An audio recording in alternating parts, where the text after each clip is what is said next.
இன்றே டவுன்லோட் செய்து உங்கள் ஃபேவரட் ஷோக்களை என்ஜாய் பண்ணுங்க. என்னடா இந்த பை யாருது? தெரியல சத்யா.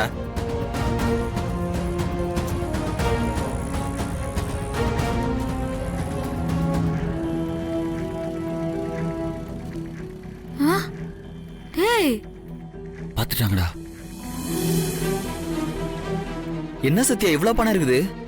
யாருதுன்னு தெரியலடா. சத்யா எவனோ இழிச்சவன் தெரியாம வச்சுட்டு போயிருக்கான். அப்படியே லவுட்டிடுவான். வண்டியோட சத்யா போயிடலாம். யாரு பண்ணுமோ எது வச்சிருந்தாங்களோ நீ ஒண்ணு பண்ணு. ஆட்டோ பிடிச்சி நேரா மெக்கானிக் சைடுக்கு போயிரு. நான் போய் இந்த பணத்தை போலீஸ் ஸ்டேஷன்ல குத்துட்டு வந்துடுறேன்.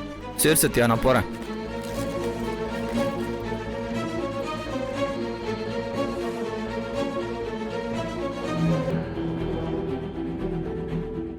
சத்யா பணத்தை எடுத்துக்கிட்ட மாதிரி தெரியல மாப்பிள. அவங்க வேற எங்கேயோ போறாங்கன்னு நினைக்கிறேன். ஒருவேளை போலீஸ் ஸ்டேஷனுக்கு போய் கொடுத்துருவாங்களோ?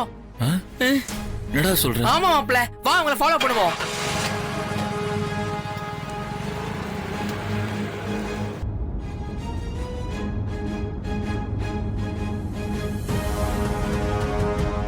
மாப்பிள சீக்கிரம் போ மாப்பிள. ஏய் என்ன குலவுதான்? சிஸ்டர் எங்கயோ அவசரமா போய்கிட்டு இருக்கீங்க? போலீஸ் ஸ்டேஷனுக்கு. போலீஸ் ஸ்டேஷனுக்கா? எதுக்கு? இல்ல குலபுதம், யாரோ என் பைக்ல பணத்தை மறந்து வச்சுட்டு போயிட்டாங்க. பாவம், யாரோட பணமோ தெரியல. இவ்ளோ பணம் இருக்குதுன்னா நிச்சயமா கல்யாணத்துக்காகவோ இல்ல வேற ஏதோ விசேஷத்துக்காகவோ தான் கஷ்டப்பட்டு ரெடி பண்ணிருப்பாங்க. அதான் போலீஸ் ஸ்டேஷன்ல போய் கொடுக்க போறேன். போலீஸ் கரெக்டா விசாரிச்சு இந்த பணம் யாரோட பணமோ அவங்களான்னு குத்துருவாங்கல்ல.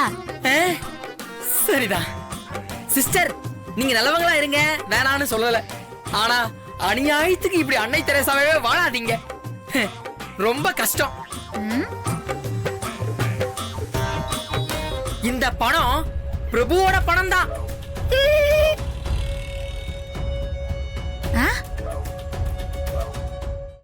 நான் விட்ட சவால்ல நான் நேர்மையா ஜெயிக்கணும். இல்லன்னா நான் தோத்து கூட போறேன், பரவாயில்ல. ஆனா இந்த மாதிரி திருட்டுத்தனமா உன்னானது பணம் வாங்கறதுக்கெல்லாம் நான் செத்தே போயிடலாம். என்னங்க இப்படிலாம் பேசுறீங்க? ஆமா பேபி, அண்ணியும் சின்ன மாமாவும் என்ன சொன்னாங்க? இந்த குடும்பத்து பணத்துல ஒரு பைசா கூட வாங்க கூடாதுன்னு சொன்னாங்கல்ல. ஏங்க என்னங்க குடும்பத்து பணம்? இதுல என்னோட உழைப்பும் இருக்குங்க. அத நான் கொடுக்கலாம்ல. அந்த உரிமை கூட எனக்கு இல்லையா? இந்த நியாயம்லாம் அவங்களாண்ட எடுபடாது. அவங்க பண்ணது நியாயம் கிடையாதுன்னு எனக்கும் தெரியும். அதுக்காக ஏன் நேரமே என்னால விட்டு கொடுக்க முடியாது. நீங்க ஏங்க என் ஃபீலிங்ஸை புரிஞ்சிக்கவே மாட்டேங்கிறீங்க? எல்லாம் இருந்தும் நீங்க ஒருவேளை கூட உருப்படியா சாப்பிடாம இங்கேயும் அங்கேயும் ஓடிட்டே இருக்கிறத பார்த்துட்டு என்னால எப்படிங்க கையாளாக தன்னமா இருக்க முடியும்? இதுக்கு எதுக்கு நீ ஃபீல் பண்ணுற? கல்யாணத்துக்கு முன்னாடி நான் இப்படிதானே இருந்தேன். நீ நினைக்கிற மாதிரி எனக்கு இதெல்லாம் கஷ்டம்லாம் கிடையாது.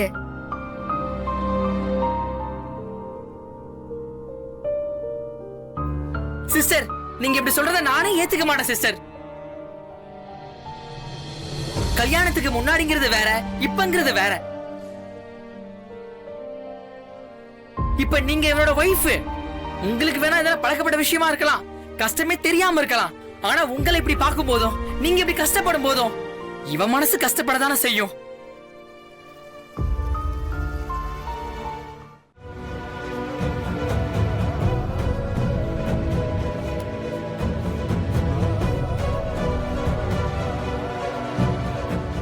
உன் மனசை நான் கஷ்டப்பட்டிருந்தா சாரி அமல் பேபி.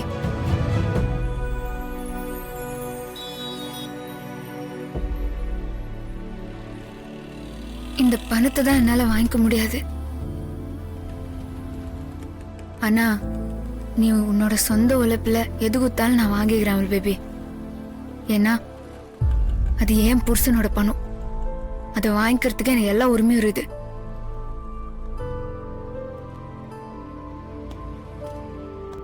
பொண்டாட்டிய சரிசமமா நடத்துறதெல்லாம் சொல்லுவானுங்க. ஆனா கடைசி வரைக்கும் அவங்க கைக்குள்ளேயே பொண்டாட்டிய வச்சிருப்பானுங்க. மேல் பாகமும் இல்லாத அடிப்பாகமும் இல்லாத பொட்டியை பூட்டி சாவி எடுத்து பொண்டாட்டி கையில கொடுத்து எல்லாம் அவசியத்துக்கு தான் நடக்குதுன்னு சொல்லிடுறது. இதுதான் மாப்பிள்ளைங்க பொண்டாட்டிங்களுக்கு புருஷனுக்கு கொடுக்கிற சுதந்திரம். நீயும் இப்ப அப்படிதான் மாப்பிள்ளை இருக்கிற. நீ உன் சைடா மட்டும் தான் யோசிக்கிற. அவங்க சைடு இருந்து யோசிச்சு அவங்களுக்கு என்ன செய்யணுமோ அதை செய்ய. இந்த பிரச்சனை ஈஸியா சரியாயிடும். சரிடா, இப்ப என்னதான் பண்ண சொல்ற? எனக்கு புரியல. நான் எப்படி ஹெல்ப் பண்ணாலும் அதை அவங்க ஏத்துக்க தயாராவே இல்லடா. அவங்க ஏத்துக்க தயாரா இல்லாதது உன் ஹெல்ப் இல்ல மாப்பிள்ள, நீ கொண்டு போன பணத்தை. அது உன் பணமா இருந்திருந்தா அவங்க கண்டிப்பா வாங்கியிருப்பாங்க. இப்போ உனக்கு புரியுதா? அப்ப அதுக்கு என்ன செய்யணுமோ அதை செய்ய. கொட்டேஷன் அனுப்ப கடைசி டேட் முடிஞ்சு 2 நாள் ஆச்சு. ஏதோ டென்ஷன்ல நான் அனுப்ப மறந்துட்டேன். கொட்டேஷன் அனுப்புறது இம்பார்ட்டன்ட் வேலை. அது எப்படி நீங்க மிஸ் பண்ணுவீங்க? அது எவ்வளவு பெரிய ப்ராஜெக்ட்னு உங்களுக்கு தெரியும்ல, அசால்ட்டா சொல்றீங்க. சாரி பிரபு, மிஸ் ஆயிடுச்சு. நான் வேணா இதை வேற மாதிரி மூவ் பண்ணட்டுமா? வேற மாதிரினா? இல்ல, கொஞ்சம் இல்லீகலா ட்ரை பண்ணா அந்த ப்ராஜெக்டை வாங்கிடலாம்.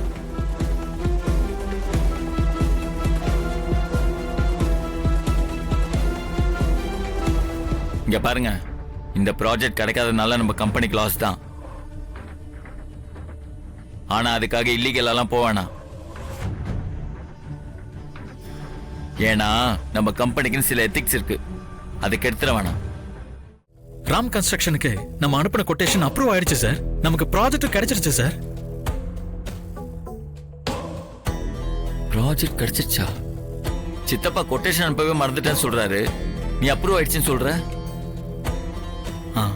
இல்ல சார், அவரு 2 நாள் ஆபீஸ் வரல.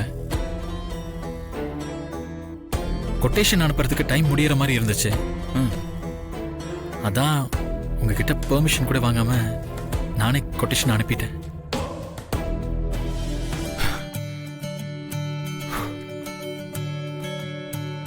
Thank God. Sorry sir. ஐயோ, எனக்கு அது சாரிலாம் சொல்லிட்டு இருக்க. You have done a wonderful job. முதல்ல கை கொடுங்க. Very good. Thanks sir. நம்ம சில பேர் தகுதி இல்ல நம்மளாவே நினைச்சுக்கிறோம். ஆனா அவங்க அவங்களோட தகுதி என்னன்னு அவங்க வேலையெல்லாம் காட்டிடுறாங்க. இனிமேலாவது இவனை கொஞ்சம் புரிஞ்சுக்க ட்ரை பண்ணுங்க.